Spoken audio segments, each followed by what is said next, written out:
Hello and welcome back to Peaky Boardgamer. My name is Aktarakos and today I will teach you how you can play the game Mlem Space Agency or Mlem Space Agency. The game is for 2 to 5 players and it's a fast, simple, entertaining and fun game for everyone with a signature of Rainer Knizia. Let's move to the table and see how the game is played. Cats have taken over the world again and are struggling for space dominance by sending rocket expeditions. On each one, players add one of their astronauts in the rocket.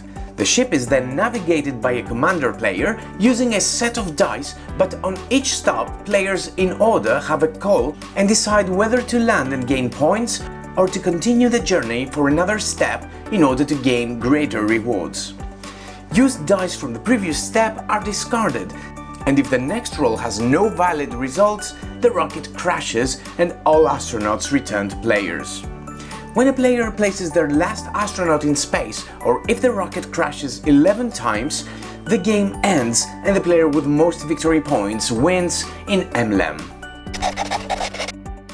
First, place the cosmic mat in the middle of the table and then this cosmic failure token on the first space of this track. Place the 4 gold tokens next to the mat using this side face up. Also create a supply with victory point tokens. All players take a random player board as well as the astronaut tokens of the matching color. Place the tokens on the corresponding spaces on the board. The order is irrelevant.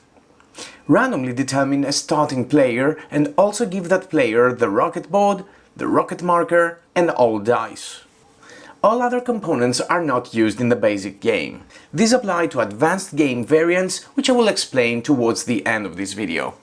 The game is now ready to start. A short pause in the video here to remind you that if you haven't done already, please subscribe to this channel. It costs nothing but really makes a difference to me and this channel. Also hit that bell button so you get notified of all our future videos. The game splits to cosmic expedition rounds until the end of the game is triggered. Starting with the first player and then in clockwise order, players alternate turns starting a new expedition, with them being the commander and other players as crew. Each expedition has 3 phases, the take-off phase and then a number of travel and landing phases. In the take-off phase, the commander places any one of their astronauts on the top space of the rocket board and the rocket marker on space 0 of the cosmic mat. Then all players, in clockwise order, will fill other spaces on the rocket board from top to bottom using one of their astronauts as well. Each astronaut has a specific power or bonus. I will explain these at the end of the video. We are ready now for the travel phase. The commander takes all dice and rolls them. After the roll, you sort results in groups of same result. To travel, you must roll applicable dice results as indicated on the current position of the rocket in the mat track. Each die has values from 1 to 4 and 2 afterburner sides. For our first roll, applicable results are 1s, 2s and afterburners. We have quite a few in our roll example. The commander must then decide at least one and any number of groups of applicable dice. Important, you must use all dice of the group, so if I use this group, I will have to use both 2s. The rocket will then move steps equal to the total value of the chosen dice. The move value of the afterburner results is determined by dots in its pictogram. Now there is 1 dot, so each such result counts as 1 move. I will choose to use the afterburner dice, so the rocket will move a total of 6 spaces. Now all used dice are discarded and all other dice remain next to the rocket board. Exception: afterburner results are never discarded. Very important, even if all dice are used, the rocket always keeps 1 available for the next travel. After moving the rocket all spaces along the track, all players get a call to either land or continue the journey. This is done in order as indicated on the rocket board from top to bottom. There are spaces with no landing option, meaning you must make another travel phase, or spaces with moons and spaces with planets. In spaces with moons, players may land their astronaut from the rocket to a vacant move with the highest victory point yield and immediately collect the depicted points. In spaces with planets, you may deploy your astronaut for winning victory points at the end of the game based on majorities. When you place astronauts this way, keep track of who visited the planet first, placing players' tokens from top to bottom. The last space of the cosmic track is special. It's the deep space, and when the rocket reaches there, all astronauts must disembark. The current commander moves to the comet space and earns 7 points, and all other astronauts move to the galaxy space and earn 5 points each. Let's say, for example, the rocket just moved to this space. The top player on the rocket board, the commander in this case, chooses whether to place their astronaut on the moon and decides not to. After all players decide in top to bottom order if there are any astronauts remaining on the rocket, they continue with another travel phase, with the next top player being the commander for the remainder of the expedition. If the roll has no valid results, the rocket crashes.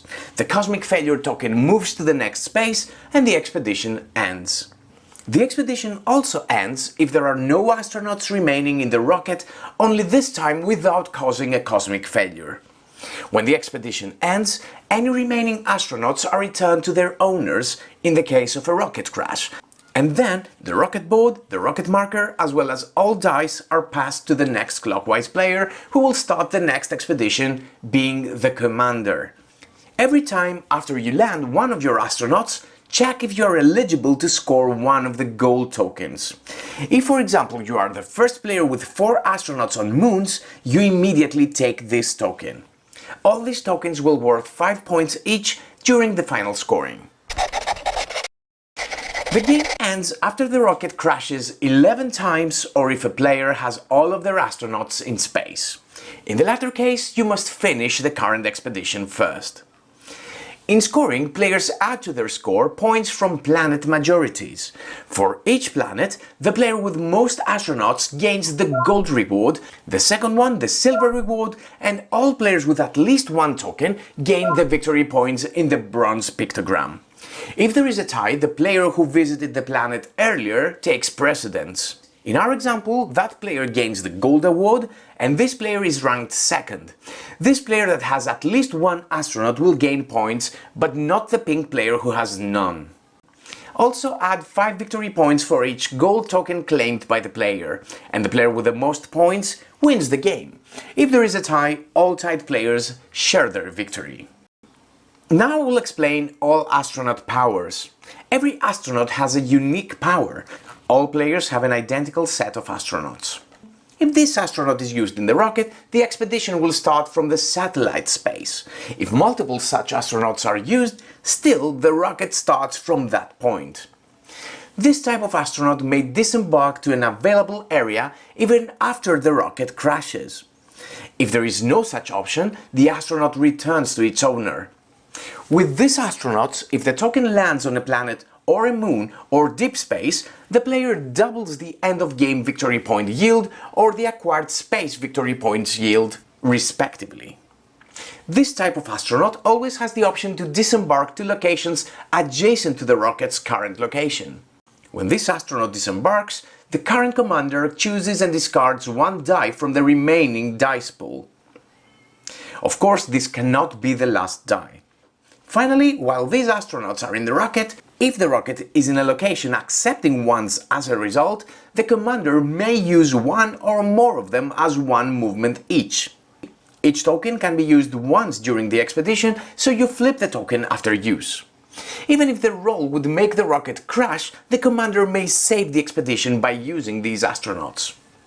For more experienced players, there are 3 different variant modules that you can add to make the game more interesting. You can even combine these modules as you like.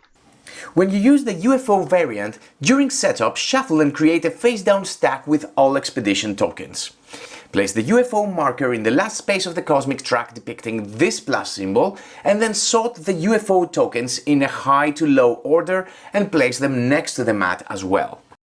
At the beginning of every expedition, the top expedition tile is revealed, which indicates the expedition's specific properties. The top part of the tile indicates how many spaces the UFO token moves towards the start space. The next one indicates the number of available dice for the commander of the current expedition. The bottom part indicates a special power that can only be used once by whoever is the current commander during the expedition. The expedition tile is kept next to the rocket board as a reminder. After the power is used, the tile is removed from the game. With this tile, the commander may use the depicted dice as dice result if these values are valid for the current roll. So, in this example, if I rolled these, I could also add to my move another 3 as a rolled result and then discard the tile. This could also save the rocket from crashing. With this power, once in the expedition, the used dice are not discarded after the travel phase. Finally, with this bonus, the commander may re-roll the dice once, but the new results must be used. Whenever the rocket ends its movement on the UFO location, the commander takes the top UFO token and keeps it face down in their play area. This will award victory points during final scoring. When you use explorations, take all exploration tiles and randomly draw 5 and place them on the matching cosmic mat location. If the rocket ever reaches these spaces, the tokens are activated and removed from the mat. These tokens are immediately collected by the commander after the rocket ends movement there and will award the depicted victory points in final scoring. When you reach these tokens, you discard them and the commander regains a discarded die. Finally, when you move to the location of these tokens, you discard them and then you must move the rocket another 4 spaces. If the new location also hosts a token, you activate it as normal. Important! After you activate and discard exploration tokens, you reveal and place a new token from the supply. If you use secret missions, shuffle all mission tokens and randomly deal 4 tokens to each player face down. Players examine them and keep 3 of them, returning the 4th one to the box. To fulfill a mission, the player must place an astronaut on a space of the locations depicted on the token.